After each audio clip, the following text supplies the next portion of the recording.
Welcome to today's Black Fleet Network webinar on clean energy. My name is Sharon Dudley Parham, and I'm here with Rosalind Ward Nelson, representing the BFN Clean Energy Task Force team. We are thrilled to have you join us as we explore this important topic together. But before we get started, I want to let you know that this webinar is being recorded. The recording will be made available online after the session, so you can revisit it at any time or share this discussion with others who might also find it valuable. Now, before we begin, let's go over a few guidelines to ensure that today's webinar runs smoothly and remains an engaging and productive experience for everyone. First, we kindly ask all attendees to remain muted during the discussion. This helps minimize background noise and ensures that everyone can focus on the content being presented.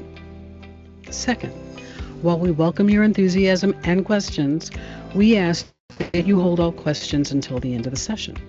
There will be a designated Q&A period where you'll have the opportunity to ask questions live or submit them via the chat feature. Please locate that feature on your screen. There, you will also find a link to ask questions or provide comments after the meeting. Third, please use the chat function respectfully.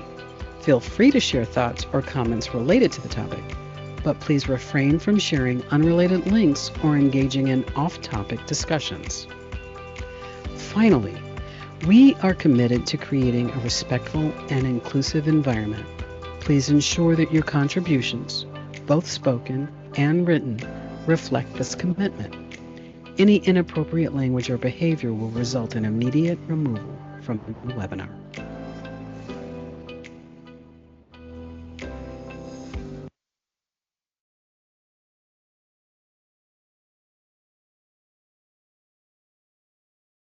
Good morning, everyone. How is everybody this morning? I'd like to thank you for joining the Black Fleet Network webinar, Implications and Applications of Solar Energy.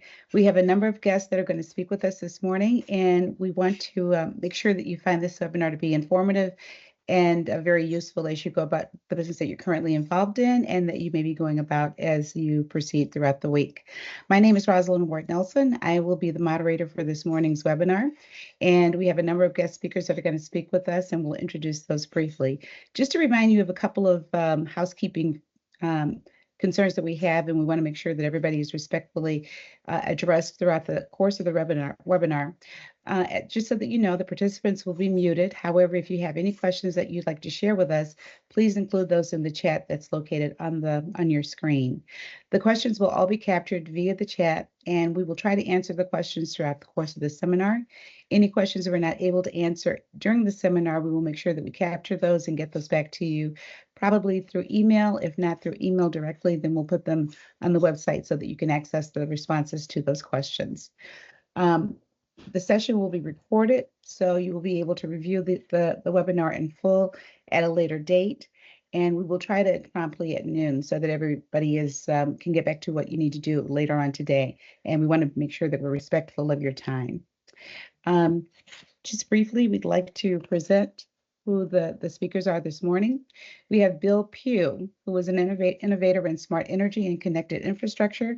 Bill is the co-founder of two companies. One is Smart Connections Consulting, which is a firm focused on strategies and solutions for cities, utilities, and municipalities. The other is True North Software Solutions, a SaaS company that builds and manages digital solutions for global customers. We also have with us Whitney Sessoms, leading a clean energy adoption and workforce development. Whitney is with the North Carolina Center for Energy and Education, and she is the Workforce and Education Manager. Also with us is Loriel Price. Loriel is the leader for the Black Table, advancing equitable energy solutions for Black communities and businesses. And the Black Table is dedicated to leading the charge in renewable energy with a strong focus on solar energy, battery solutions, energy efficiency initiatives, and cutting-edge microgrid technologies in the Southeast United States. And then finally, we have Reginald Bynums, who is the Director of Community Outreach, Engagement, and Economic Development. He's with the North Carolina Center for Energy Education as well. So welcome to the speakers. We have a number of questions that we'd like to get to, and we look forward to your responses. Okay, Just want to double check, is Bill with us this morning? Yes, I'm right here. Excellent. Glad to hear it. Thank you, Bill. All right. Okay, first question's for you. Is there a difference between clean energy and renewable energy? And if there is a difference, can you please explain? Sure, sure. I mean, there is an absolute difference between clean energy and renewable energy.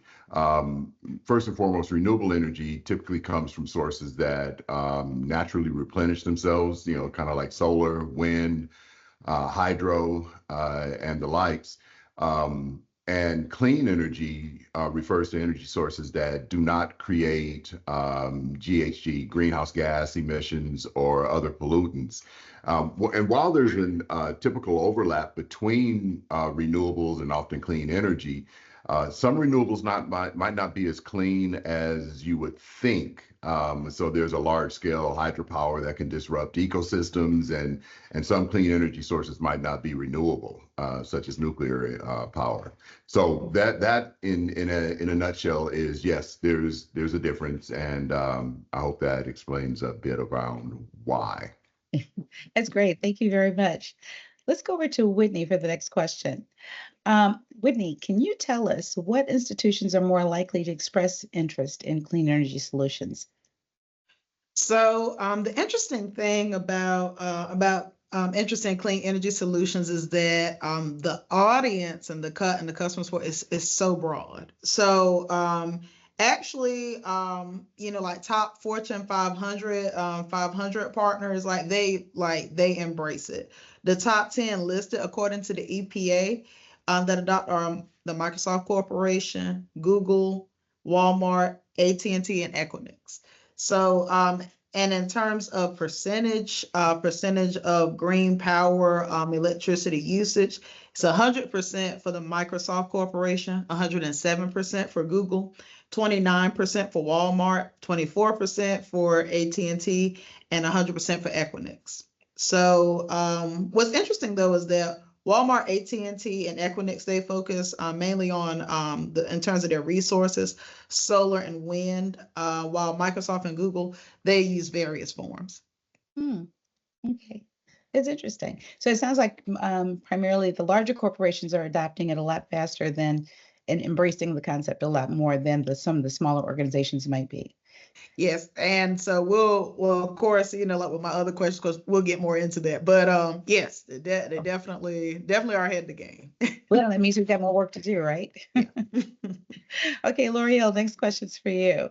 What are key drivers attracting business to clean energy alternatives?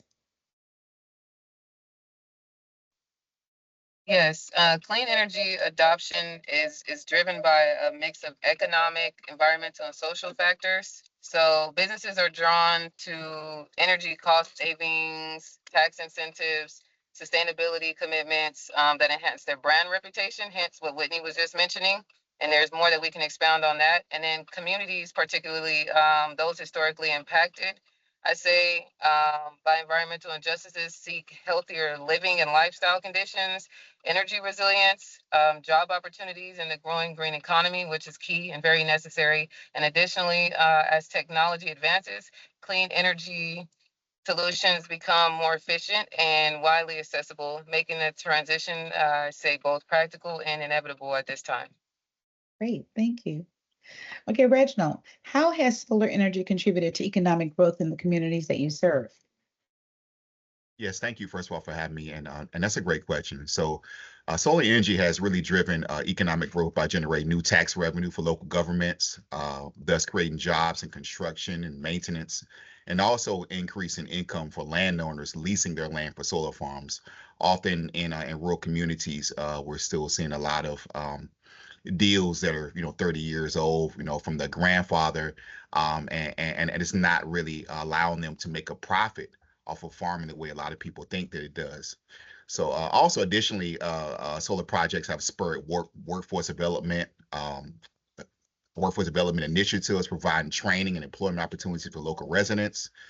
And also many rural communities, especially those historically dependent on declining industries like ours is in Northeastern North Carolina, a lot of them have benefited from solar investments that help sustain public services like schools, emergency services, and infrastructure improvements. Oh, wow, that's exciting. Very interesting. Okay, Bill, what is the more likely path? Clean energy or cleaner energy? I think history has kind of shown us that whenever there's a level of migration, that it is going to be a bit incremental as opposed to a leapfrog. So I think there's going to be a strong emphasis on cleaner energy. Ideally, sure, we'd like to get to that 100%, clean energy, but I think it's going to be more of a transition. I mean, history kind of shows us that we're going to get cleaner and cleaner sources over time. It basically means that we're going to reduce the reliance on fossil fuels and improve the efficiency on the sustainability side. Excellent. Okay, Whitney, what workforce skills are needed to serve the solar energy industry? So, first of all, glad you asked that question because, of course, that's my area. So some of the skills are definitely needed. Solar construction training. The interesting thing about the solar industry is that they are interested in candidates from various career paths. So whether it be entry level, maybe someone who doesn't have a high school diploma, to someone who may have a PhD. It's very broad. OSHA training, safety training is a must. Absolutely. Rooftop solar construction. We're seeing more of it, and people want to save money on their their energy, and wind turbine construction training and weatherization skill training. Those are going to be needs. Energy efficiency is definitely going to be a major interest. Yeah. Okay, great. It sounds like jobs, right? Yes. Tremendous opportunities out there. Okay, Loriel, are the reasons for adopting clean energy solutions different for commercial versus residential customers? And that is a key highlight point that most people don't really acknowledge. So thank you for asking that question. Yes, commercial customers often adopt clean energy for cost savings and energy security and sustainable compliance. With these ESG requirements and federal bills being passed, many corporations now have a net zero goal and must reduce their carbon footprint to remain competitive. Ultimately, residential customers, on the other hand, are typically motivated by lower utility bills and increased home value, which is very necessary for homeowners, especially in our communities, and energy independence and not being dependent on the grid. While most businesses view clean energy as an investment in operational efficiency, homeowners see it as a long-term household benefit. And so I would say that would be how they differ. Thank you. Great, thank you. Okay, Reginald, what is the outlook for solar as a long-term economic engine in your region? And please help us understand what your region is. Yes. So while I do work around the United States, my heavy focus is on Northeastern North Carolina. Particularly, we reside out of Halifax County, which is where I was born and raised in Halifax County. And if you know about the Tier 1 designation for the state, for us, it's a lot of Tier 1 counties. And what does that mean? A Tier 1 refers to the state's economic distress ranking system, and which classifies counties based on economic well-being. And the North Carolina Department of Commerce annually designates counties as Tier 1, Tier 2, or Tier 3, with Tier 1 being the most economically distressed and Tier 3 being the least distressed. Well, in the counties that we serve, in which a lot of these projects are coming, I would say 80% of the projects in the state are coming to rural communities, and that's a large part of Tier 1 counties.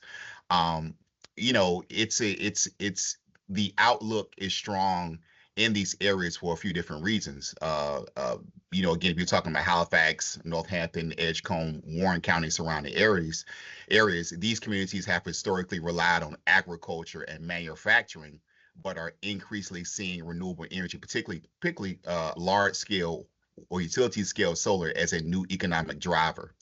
So if you're looking at the long-term economic outlook with solar, North Carolina obviously ranks among the top U.S. states with solar energy projects. Eastern North Carolina is prime because of the abundant land that we have and the favorable policies and strong grid infrastructure. The land is typically flat in this part of the region. You have easy access to transmission lines. So, so that allows it to be a very attractive place for development. Sustained job creation and workforce development are also needed in this area, right? So the solar industry continues to provide hundreds of temporary construction jobs per project, alongside long-term positions in operations, maintenance, and electrical work.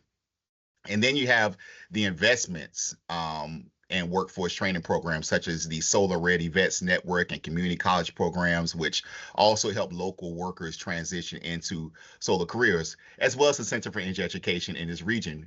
We do a lot of workforce development training, particularly for these large scale projects. Next, we'll be looking at reliable tax revenue for rural counties, right? You're not seeing a lot of large scale construction projects as if you would see in urban areas like the Raleighs and the Charlottes, right? So these projects, these solar projects inject millions of dollars in the county tax bases, which obviously support our schools, which is much needed. Also support emergency services and also infrastructure without adding strain to public services like residential developments do, right? And then, also looking at the landowner financial stability. We kind of talked about it, but the farmers and landowners leasing their land for solar farms receive stable income, typically, thousands of dollars per year versus, nothing or a few $100s per year. And this is over a 20, 25, 30, 35-year period. And that helps them to preserve the land, the ownership of the land, and also diversifies their crops beyond agriculture. And then with the growth of battery storage and grid modernization efforts, solar energy will become even more integrated into the state's energy mix. Duke Energy and other utilities are investing in transmission upgrades, making large-scale solar even more viable and profitable for the region.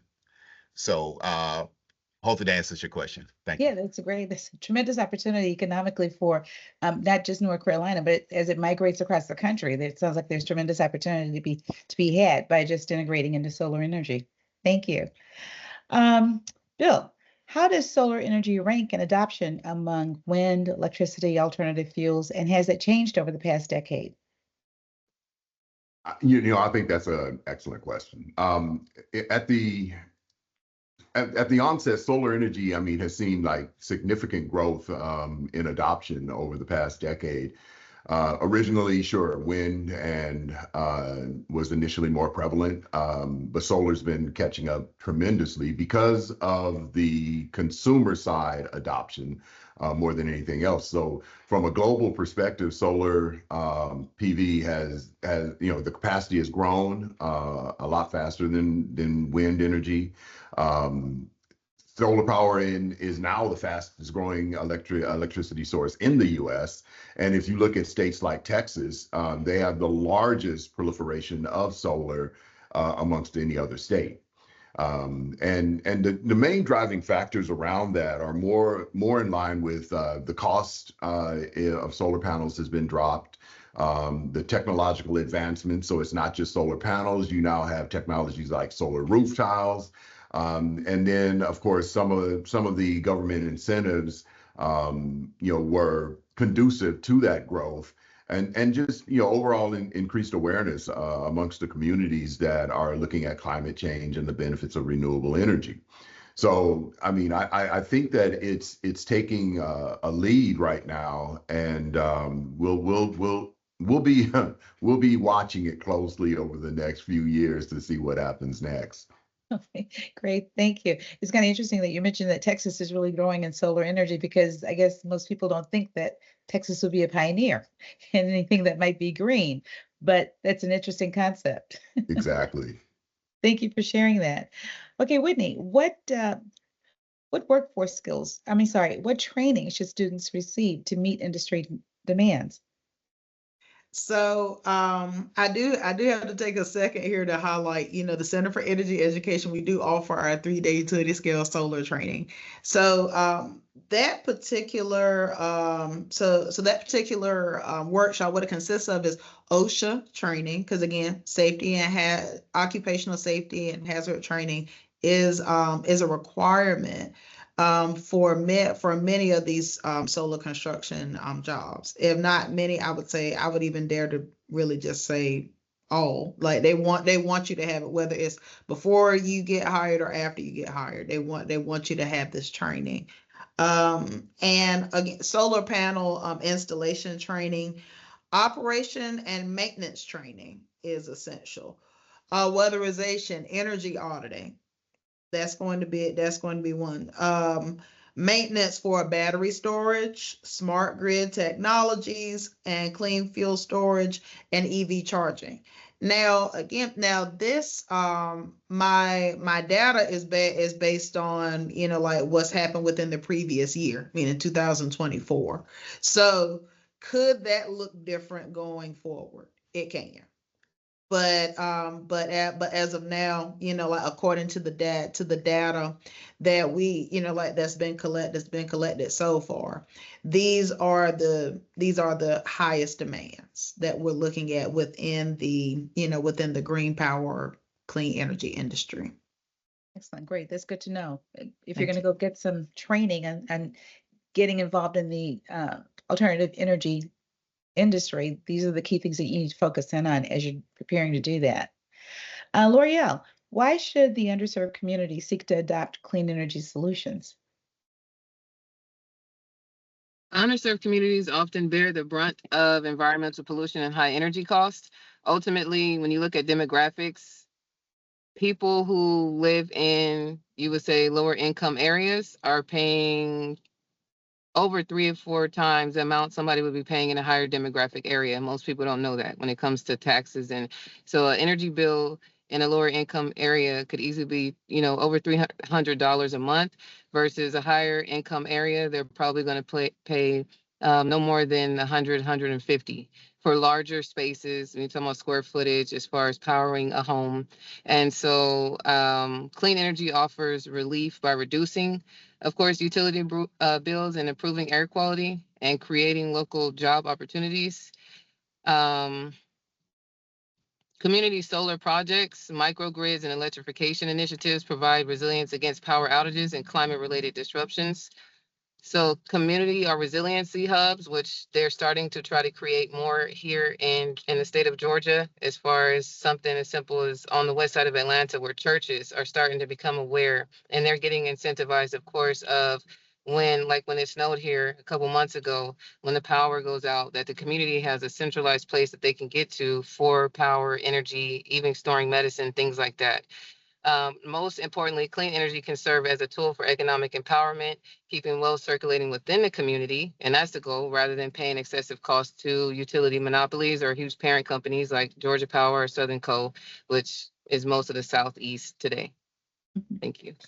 Thank you. So it seems that we've got to get the word out more and more readily to underserved communities so that they know that this is an option that they need to take advantage of, because as you mentioned, those are the communities that are most often disadvantaged when energy becomes in short supply. Okay, Reginald, for every dollar invested in developing solar energy, what is the yield or rate of return to the community by way of jobs and revenue? Yeah, so for every dollar invested in a utility scale project, a large scale project, communities typically see long-term tax revenue benefits. Typically a 100 megawatt solar farm, which is typically 500 acres up to 1,000 acres, for instance, can generate anywhere from 2 to 3 million in local tax revenue over its lifespan, which again is anywhere from 20 to 30 to 35 years, even up to 40 years. And again, that tax revenue can fund schools, emergency services, and also provide infrastructure needs as well. From a job and workforce development standpoint, the solar industry generates both short-term and long-term employment. Most of the jobs, up to a few hundred per project, are in construction. While some remain in maintenance and operations, there are some permanent jobs that are left. And every $1 million invested in solar can create five to 10 direct and indirect long-term jobs, depending on the scale of the project and the labor costs associated with it. If you're looking at landowner income, farmers and landowners leasing land for solar farms, again, can earn thousands of dollars over the year, and also over the 20, 30 year to 40-year period in which the farm actually exists on their land, providing stable and long-term income that often exceeds traditional agriculture jobs, particularly in this area. Local business growth, solar projects require transportation. When people are coming in for these large scale projects, there's an indirect economic benefit that impacts the local lodging, local food, restaurants, supplies. Typically, a project looking to do these large scale projects are looking to source their materials locally, right, to invest back into the community. We actually push for that. And my role is looking at local jobs, local supplies, local lodging. We're going to rent a house and we make sure it's in the community, right, to improve those indirect economic benefits.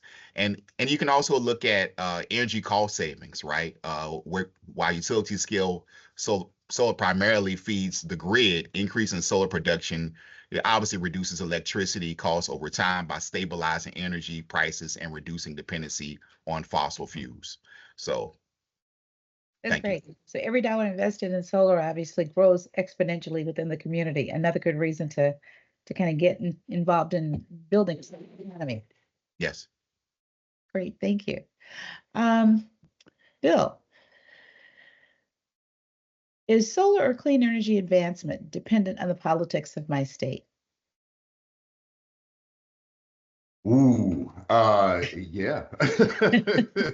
I mean, it's a heavy politically driven thing across the board, but I mean, there's a portion of it that is not really accounted for, and so we've talked a lot about the renewable technology, or the technology that enables renewable energy, but the one area that we didn't touch on is the storage.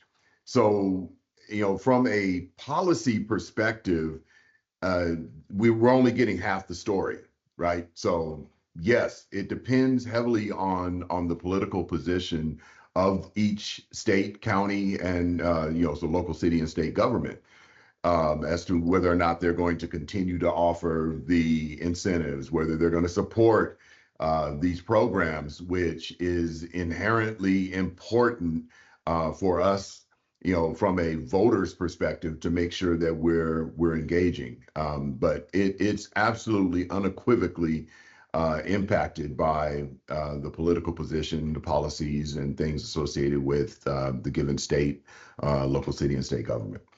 Okay, great. Another good reason for voter engagement to get, increased and heightened. Yes. Okay. Whitney, what are key jobs in the solar sector? So in the solar sector, I would say the solar panel installers, that's going to be major. They need several of those. The interesting thing about solar panel installation, or being a solar technician, that's another way of phrasing it, is that there's room for growth and also room for travel. So when it comes to like a person starting off as a solar technician, like I said again, they can move to mid-level management, like and go higher, and also, like I said, again, travel from state to state. So when it comes to to the solar field, one may go into the operations and maintenance aspect of it. Those particular jobs are a little more stationary. They tend to stay within the community. So one thing that I have learned while being in this field is that it's very broad. Very, very broad, like this, like the solar industry. And also when it comes to solar, another thing that's always going to tie into it is that, again, that energy efficiency piece, that weatherization piece is going to tie into it. So it does benefit, like those rural communities, so in terms of the key jobs there, you have your HVAC mechanics and installers.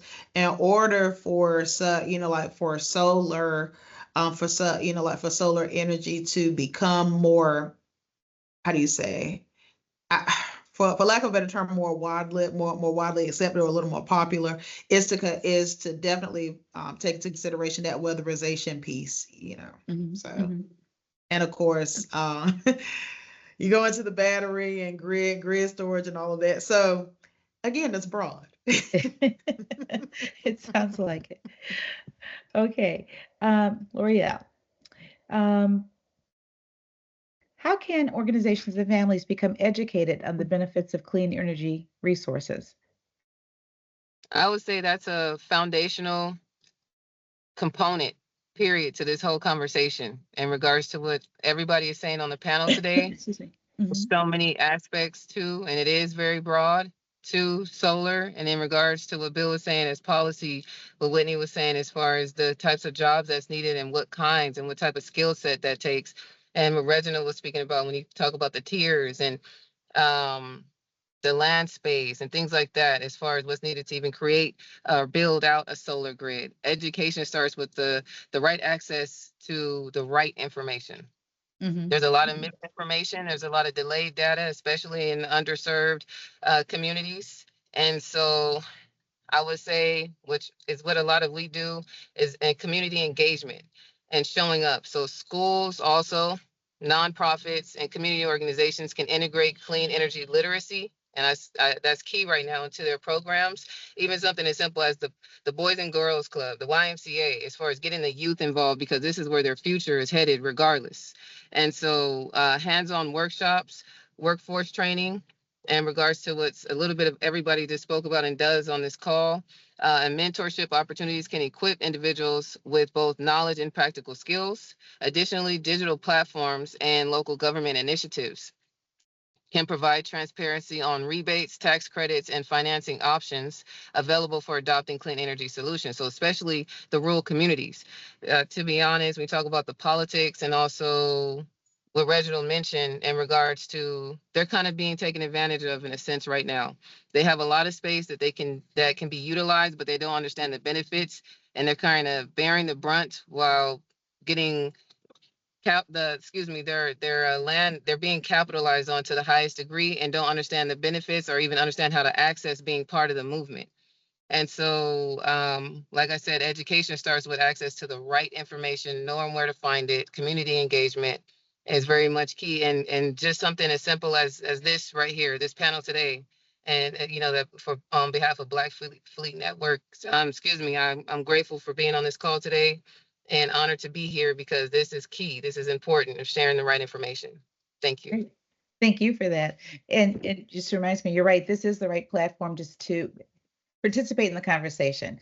We've got a multitude of talent here, and we've got a multitude of people that are involved in this industry, and taking advantage of the people that are on this call and the other people that are part of the organization, and all of the people that are even looking on, just kind of curious as to what's actually being done with the Black Fleet Network. This is a great opportunity for us to kind of get the message out. And so as we partner with each of you, and as we partner with the people that are on the call, we should take that opportunity to just kind of like leverage those resources and get more and more information out as best as we can, because we will in fact be the beneficiaries of everything that we do. So we need to get busy doing it. Thank you for that. Okay, Reginald, what parallels do you see between rural and other underserved communities would suggest similar benefits would accrue outside of rural America? Yeah, that's a great question. The benefits seen in rural communities, I've kind of listed them out, which is the job creation, the tax revenue, the economic diversification. Those can also be realized as well in urban and other underserved communities, right? So in urban settings, solar investment can take the form of what we call community solar, right? Community solar projects, which is like your rooftop solar. And also, they can also take advantage of the workforce training programs that create local employment. And knowing that this is a field in which we see in the top three um, uh, job growth over time. I think it's something that we can take benefit of here in rural communities, but also in urban communities as well. And similarly, historically marginalized communities that have suffered from underinvestment can also leverage solar energy to drive economic empowerment, reducing energy costs again, and also promoting environmental justice. Warren County, which is a county that we actually have in our region, is actually the birthplace of environmental justice, right? So for us, agriculture and environmental justice actually go hand in hand, and oftentimes developers coming in with these large scale projects, they're doing research on land, which I find to be kind of shocking at times. But they're doing research on land that probably hasn't been done in 15 to 20 years. The soil quality, right? Looking at the habitat, the animals that actually live there. I think oftentimes when these projects come in, it actually educates us on what we actually do have and actually what's needed. And you combine it with local leadership, and again organizations like ours. It gives them an understanding of, coming into this, what needs to be looked at, what needs to be, addressed, and how they can contribute overall to the community. Oh, great, thank you. And one of the other things that you mentioned that kind of caught my attention as well is that there's a lot of parallels between rural communities and urban communities, and we need to find a way to kind of can link those two so that the learnings that you've already captured can as well be translated to learnings that need to be migrated into the urban communities as well. So all that is really great learning. Bill, do we have, or are we moving towards sort of an interstate system of solar energy delivery where it's a system where federal, state, and local agencies collaborate to provide, deliver, and service consumers seamlessly? I mean, I think historically we've pretty much always had something, a semblance of that. But the way I see the market right now and the way things are moving, we are moving more towards an interconnected and collaborative system. But a true interstate system for clean energy is still in its infancy. I mean, if you looked at, what they call RTOs, or regional transmission organizations, they're independent organizations that manage the flow of electricity across multiple states. And you still have, I mean, we tend to look at the larger ones, the Southern companies, the PG&Es, the ComEds, and these are larger investor-owned utilities that even them have to, in certain instances, depending on what region it is they're covering, they still have to buy energy from other participating utilities. But where you see this most is at the municipal and cooperative level. So the munis and the co-ops tend to buy their energy or receive their energy from the larger IOUs, who then collaborate at the larger state levels. But the challenges there, I mean, it regulatory barriers, infrastructure development, coordination around how we're going to do this. And when you enter, and that's just speaking of how we do it today, leveraging fossil fuels. When you introduce the notion of clean energy and how you're going to orchestrate that energy and the energy delivery, it becomes increasingly difficult to manage both the energy delivery, the policies, and the regulatory regulatory bodies that need to be involved to actually say this is how it's going to work, and these are the benefits that are going to be shared by all. Okay, great. So we're getting there. We're not quite there yet. We're getting there, but we got a long ways to go. Yes. Okay, Whitney, is clean energy in my state dependent on state and local funding, or is private industry advancing its growth? Let's see. So interesting question there. Like I said, private industries, they do play a major part in workforce growth in the state of North Carolina. Also, the local and state government play a part in the approval process for workforce growth to even take place. So North Carolina is the epicenter of the clean energy economy. At least I can say that under our former governor that we had. Our former Governor Cooper issued an executive order 80 in 2018, which directed bold action on climate change and the transition to a clean energy economy. So that being said, this particular order laid the groundwork for the state to transition to a clean energy future and create those good paying jobs in the process. So without that order, like there wouldn't be as how do you say, it wouldn't necessarily be as acceptable for private industries, like to come in and say, hey, this is what, like we want to do solar, we want to do wind, so all of it plays a part, like so I would say the private the private industries play a major role, as well as the local, state, and federal stakeholders in making all of it happen. So it works together. Great, thank you. It kind of sounds like what you're saying, though, is that private industry kind of takes its cues from what the state's going to do. Like they can't do anything without the approval. So yeah. Okay. Okay, Loriel, is there an adequate labor force in place to support clean energy application in urban and rural communities? The clean energy sector is growing and expanding constantly, but workforce development needs to scale accordingly. So what Whitney does and what she was speaking on is very key, especially many urban and rural areas. The lack of skilled labor for solar installation, EV infrastructure, and grid modernization is very low. Investment in vocational training and apprenticeships, especially within underrepresented communities, is crucial. And expanding training programs and incentivizing workforce participation will help bridge the gap and create long-term sustainable careers in clean energy. So we need help.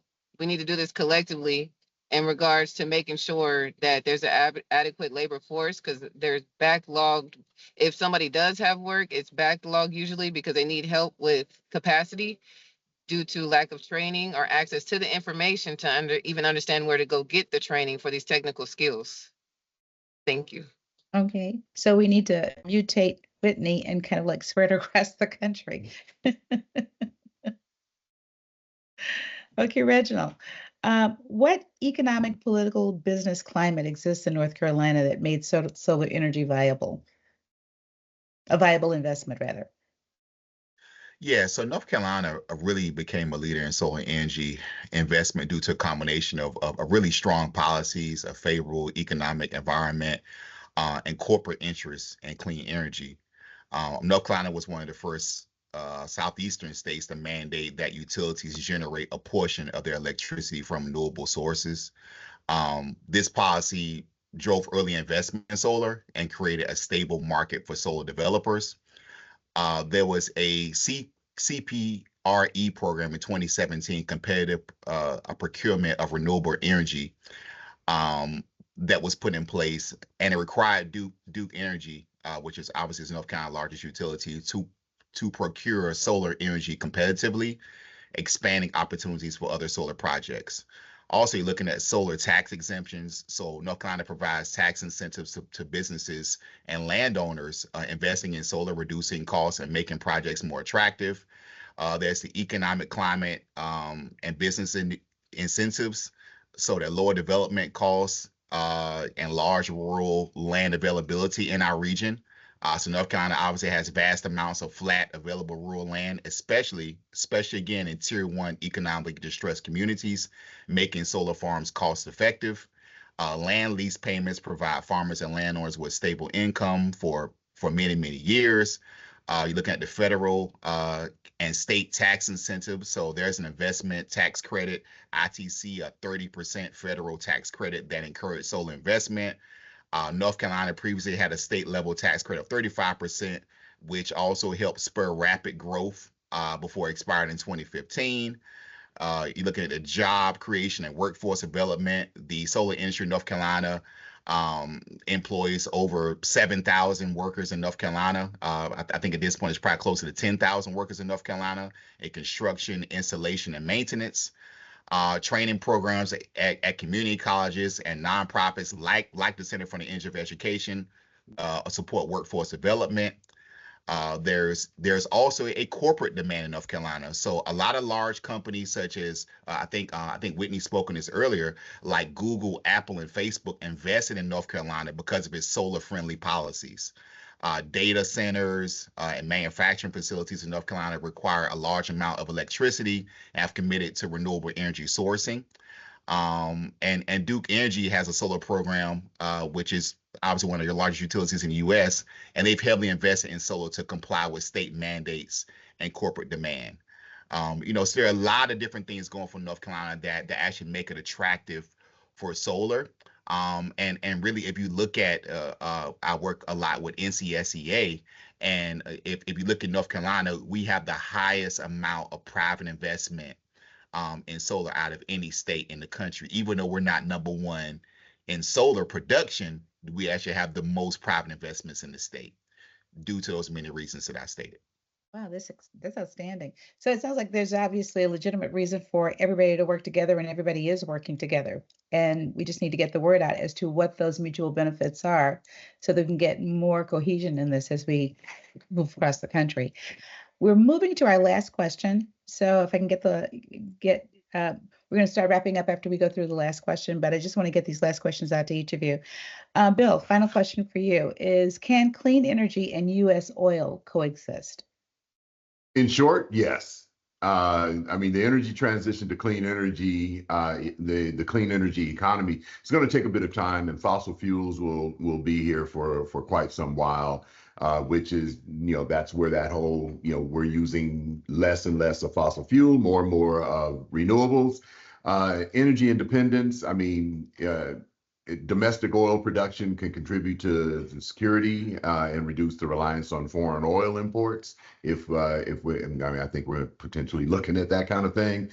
But long-term sustainability is going to be a big deal. Economic considerations and policy and investment. We've got to look at the government policies, and the investments will play a crucial role in shaping the future. Okay, great. Thank you for that. They can coexist. They just have to learn to play well together. Exactly. Whitney, what should industry prepare for based on the work? I'm sorry. Yeah. What should industry prepare for based on the workforce resources you see? In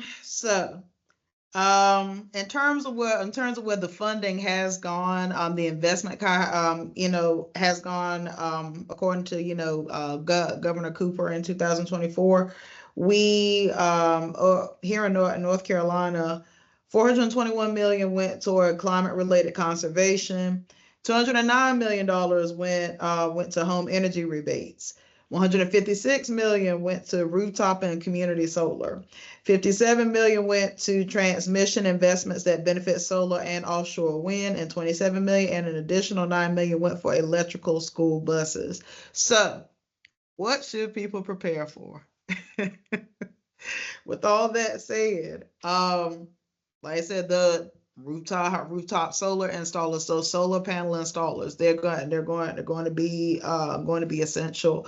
And actually, I have to bring this up. We actually recently had a job interview fair here at the Center for Energy Education, where we actually had roughly about 99 people to show up.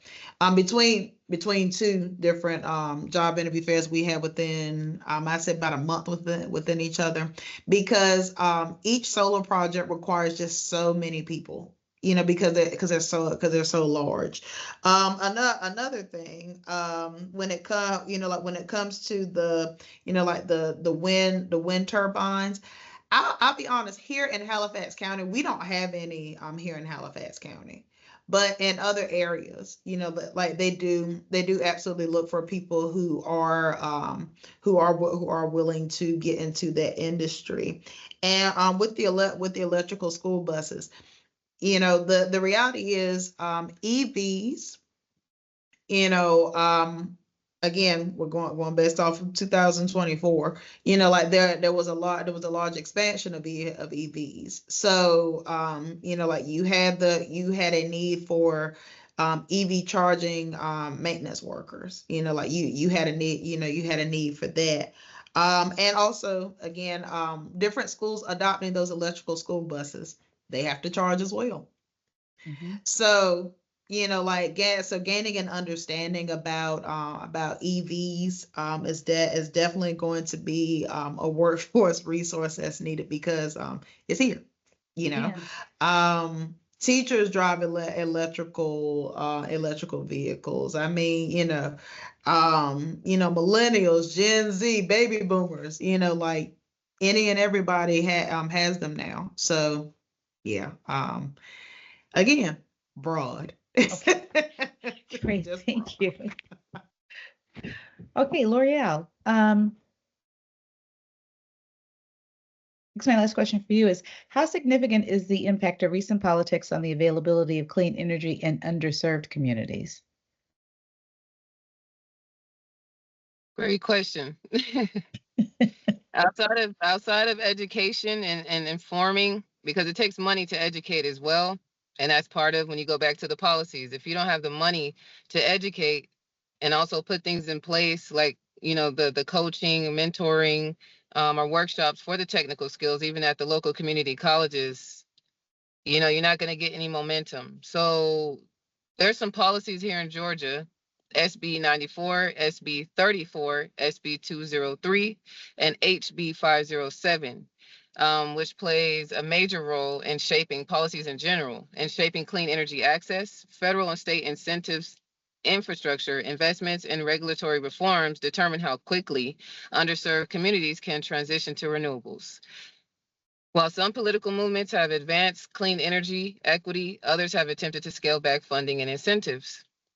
The key is continued advocacy for one, and we have to do it collectively, ensuring that the policies prioritize affordability, accessibility, and workforce inclusion. So the clean energy transition benefits everyone and not just the affluent. Because when you talk about access to the benefits of solar or clean energy adoption, underserved communities often bear the brunt of environmental pollution and high energy cost. So when people ask, well, isn't solar getting or, clean energy getting as far as improved in regards to the cost over the years? Sure, for the affluent or on large commercial scale. So yeah, Google and Microsoft, they get incentives and tax breaks, and then they do it in rural or underserved communities. And we don't, as a collective, we don't get any benefits from that because we're not a part of that process or that deal. And so if anything, there's still more when some of the bills I named, pollutions in effect that affect the local community. Unfortunately, they're not informed about that. So I say, yes, the cost has improved for a specific group of people, but as a result, solar is more viable for, I say, more commercial spaces or large conglomerates, but city, state, and local government have to make sure that they redirect some of these funds that are sitting there and still are available even during this, political climate at this time. They're still sitting and ready to be funneled in the right places. But these policies have to be passed, or we have to show up collectively and say, yes, we want this. No, we don't want this in our neighborhood. And if you look up some of these policies that I named, once again, SB 94, 34, 203, and HB 507, they help support or make sure that it's done correctly. And because there's many levels to clean and sustainable energy, and in the way that it's done, our approach in regards to the infrastructure and how it's set up. So I say collectively, we have to make sure that we show up once again and making sure policies are passed that help the underserved communities gain access to all these benefits we're talking about when it comes down to even being part of the workforce, not just receiving the benefits of having clean energy on your home or your local church and being able to sell that back to the grid or, monetize that. It's just making sure that, the infrastructure, like I said, or the laws are put in place that support, the goals and the vision to help underserved communities. Okay. Thank you. Thank you. No, that's great direction. Reggie, before we get to you, I've got a couple of questions from the floor, if I could just get those, because we're running out of time a little bit. So quick question, and whoever feels comfortable taking the question, just take it quickly. Gabriel Gordon asks, where does solar in transportation play a role in this platform? I can take that. It's not cohesive. I mean, you have solar on charging stations, you have solar on various other parts of that ecosystem, and you even have experiments that are being done in Detroit where they're trying to recharge EVs while they're driving. But the larger piece of it is that they haven't put everything together, and it's a bunch of research projects right now, and I mean, they're literally just throwing it out there without truly thinking about the implications. Okay, something going, but not there yet. Yep. Question from Wesley Davis, and probably this is a question for you, Reginald. Are federal and North Carolina state tax credits stackable? And it's some of them actually are, some of them aren't. I am not well versed enough to go through all of those because that is not my area of expertise. I will tell you that. But in working with different groups, different organizations, some of them actually are, some of them aren't. A lot of it, a lot goes into those. So, but I can, if there's specific questions, they can direct them to me, and I can figure out the answer for them. Okay. Another question. What is the biggest challenge in implementing the transition to solar power, particularly within communities where the need is the strongest? Available funds. Okay. I mean, flat out available funds. I mean, available funds and the impetus to actually do good. Yeah. That is it. I mean, earlier we were talking about community energy storage and those types of things. Significant funds are required to actually even introduce that.